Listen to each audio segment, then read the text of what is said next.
And this Friday night, a little after 10:45, I believe. I done had me a nap earlier, so I'm probably gonna be up for a little while. So I just decided I'd come on and do a video and talk about some things. These last couple of days has been really amazing to me. I have been in the best mood ever. I haven't let nobody rain on my parade. Not even my baby daddy. My children's father, rather. So everything's been really nice for me. I've been able to get up and do my 30-minute workouts. Put on some nice clothes. Put on my makeup and my jewelry. And just, do me. Have a little fun with it. Flirt here and there. And just be me. Just be me and try to explore different things. And that type of stuff. But the week has been great. It started out great. And now here it is, Friday night. And I'm just feeling really, really good. I'm feeling really, really good.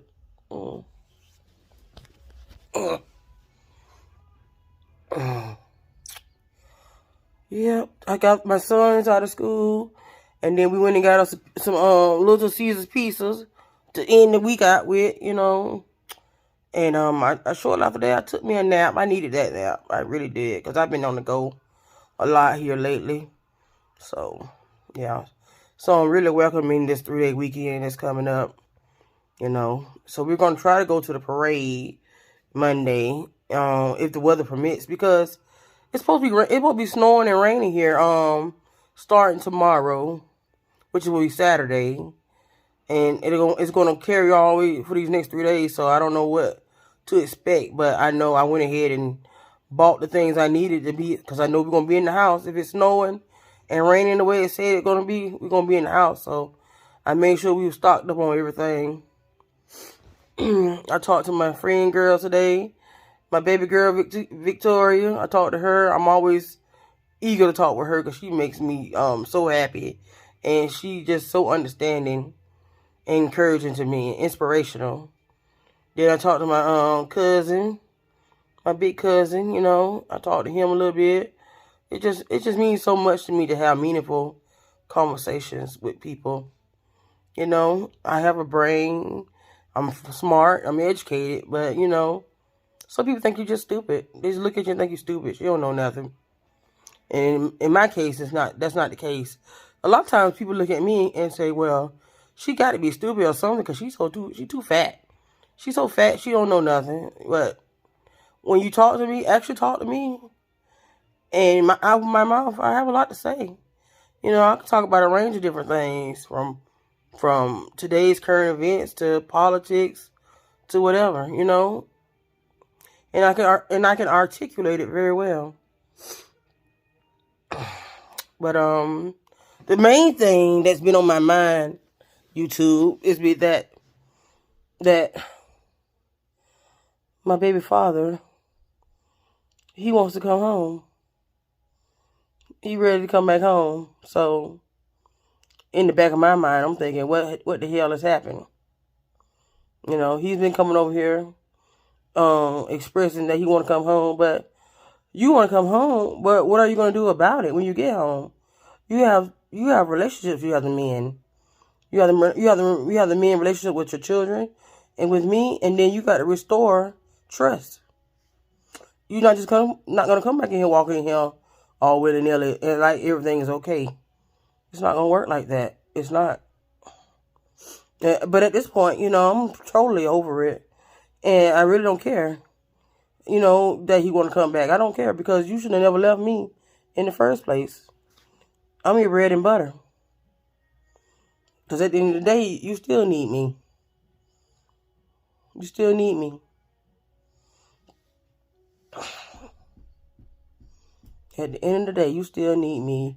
You need me because with the people you dealing with, the women you dealing with, they ain't doing the stuff that I used to do for you. They're not doing it.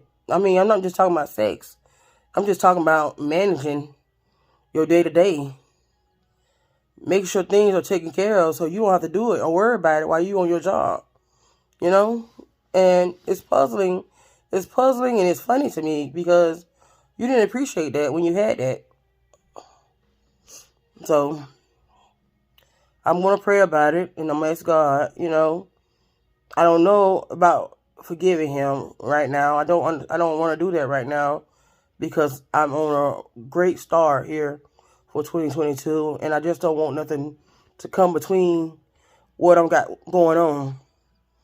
I'm trying to learn how to lose weight, eat properly, and just get this stuff off my chest that's bothering me, that's keeping me from going forward in my own life. So I don't know how it's going to be, but I want to ask God about it and see what he says. Because I know that now I used to ask all the time. I used to ask God all the time about my purpose.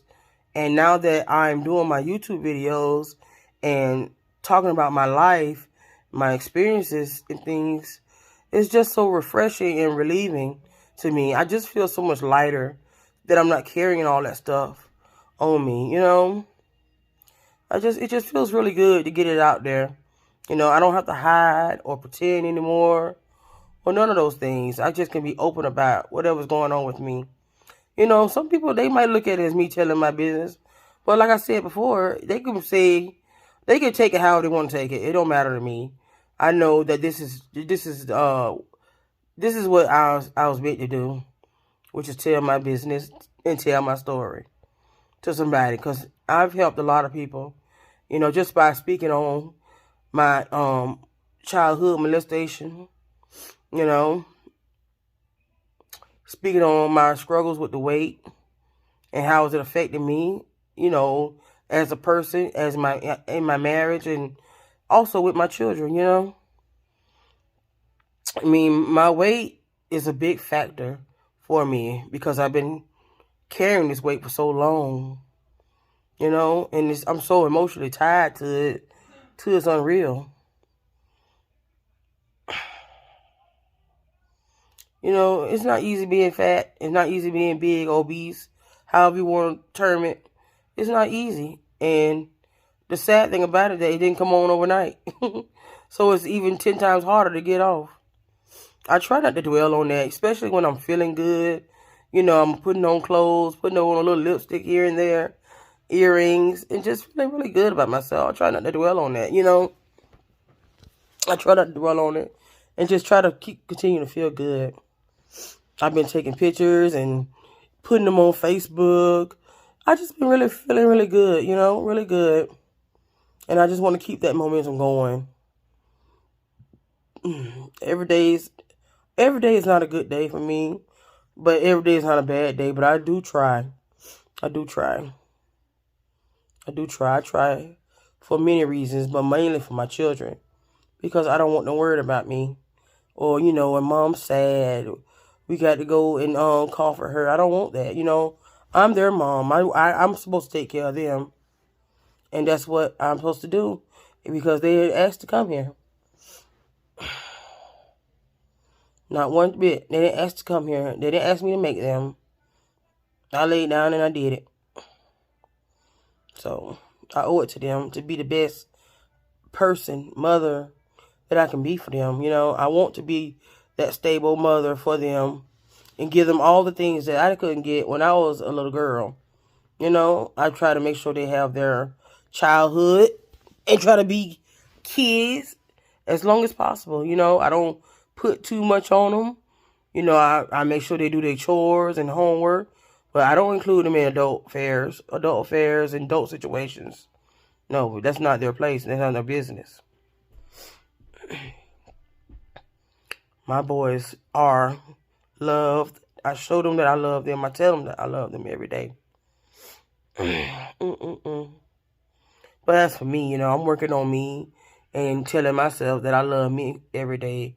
But I try to show myself that I love me by my different actions. I've been doing my 30-minute workouts and stuff. I've been having a little some pain, and I really wanting to stop and give up. But I just try to push through. My leg and the bottom of my feet been bothering me a whole lot. But I just push through and just try to keep going. And don't let it stop me, It don't have to stop me investing a lot of leave. Yeah. Yeah. But today and these last couple of days have been really good to me. And I've been feeling really, really good. My support team, they've been on me. They've been, checking in on me and making sure, things are running good.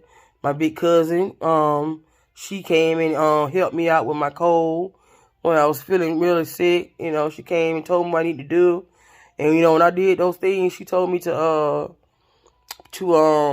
steam some water, boil some water and let the steam up, and put a little Vicks out on my nose and just let the steam just hit me. And when I did that for a couple times, and my cold just cleared up. I still got a raspy voice.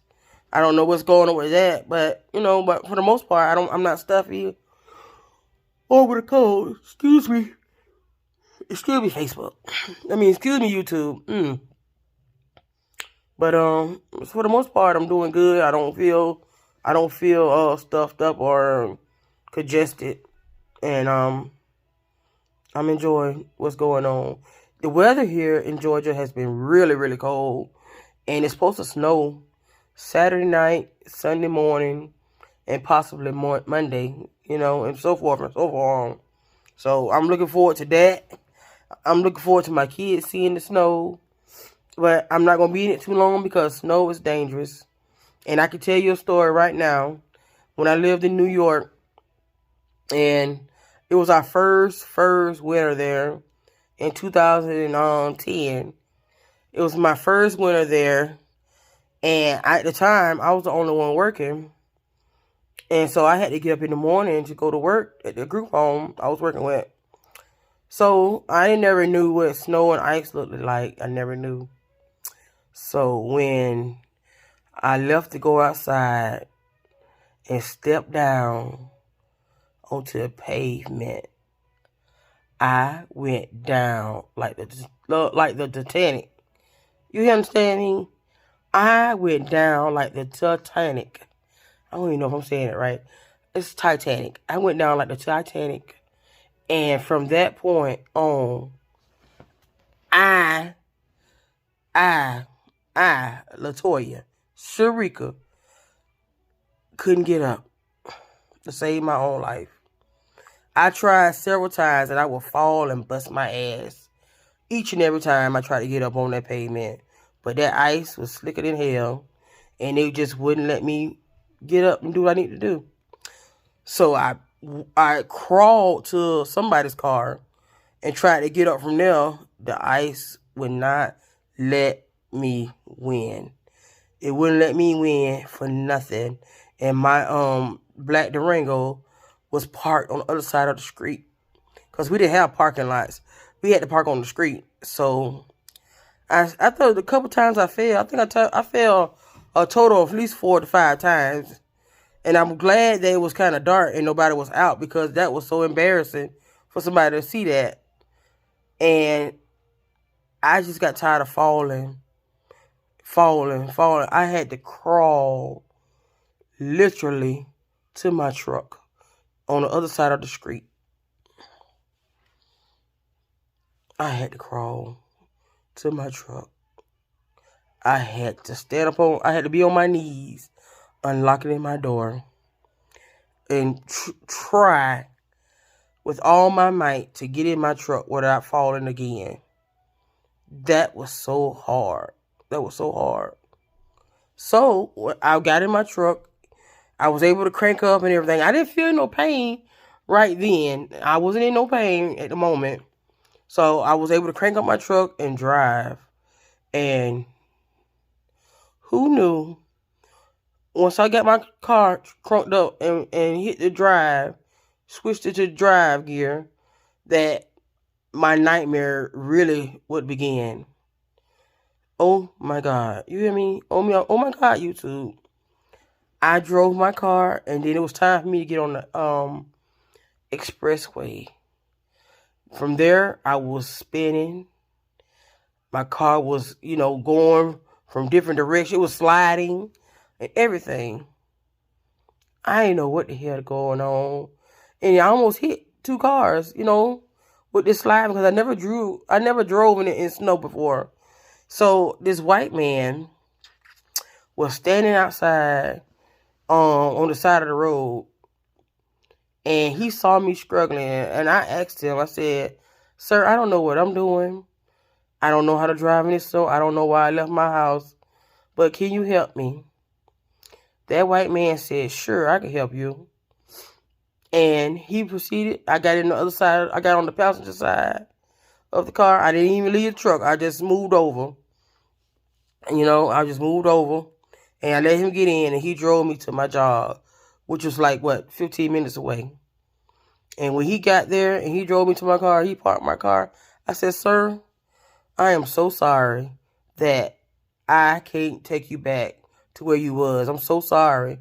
And do you want me to pay you or give you anything?" He said, "No, ma'am. It was a pleasure for me to help you. And I can walk back down the road.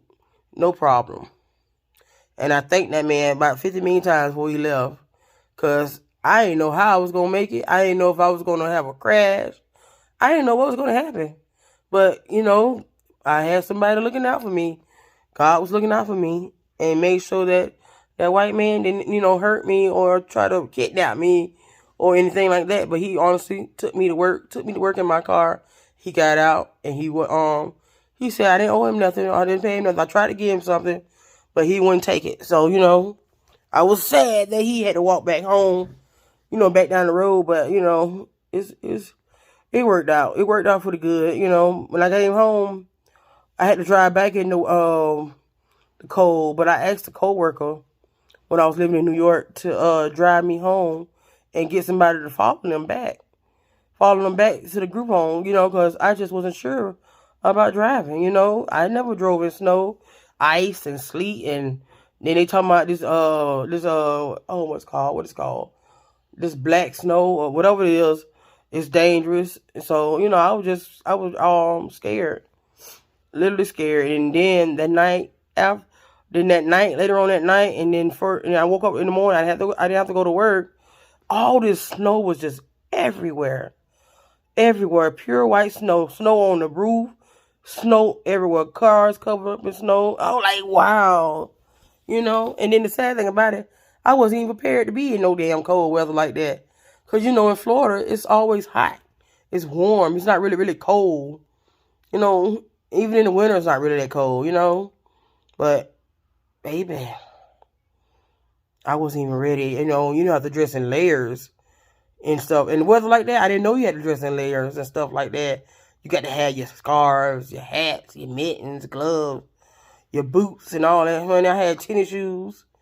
I was wearing tennis shoes, and I'm like, wow. You know, I was totally unprepared. Me and my husband and my only child at the time. Unprepared.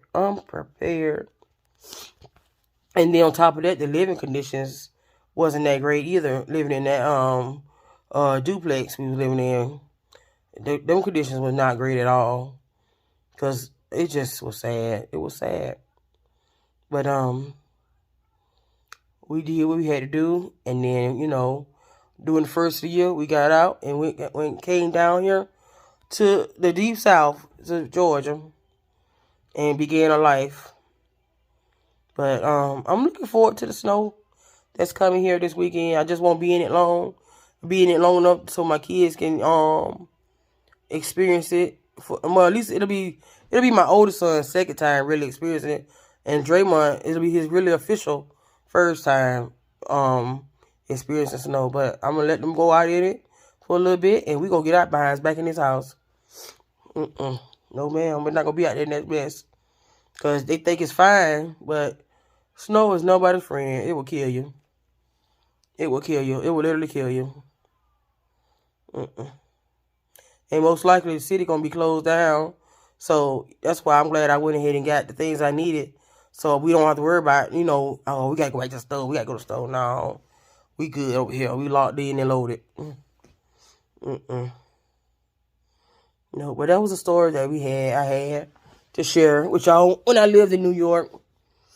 And the snow and the experience was just crazy. It was just absolutely crazy. But, you know, like I said, this is Friday night. Everything has been good to me this week. Life has been really treating me good this week. And I hope it just continues the momentum. I've been really feeling good. I've been feeling myself. And, you know, I've been looking really nice, looking real nice. And my husband, he's been noticing it too.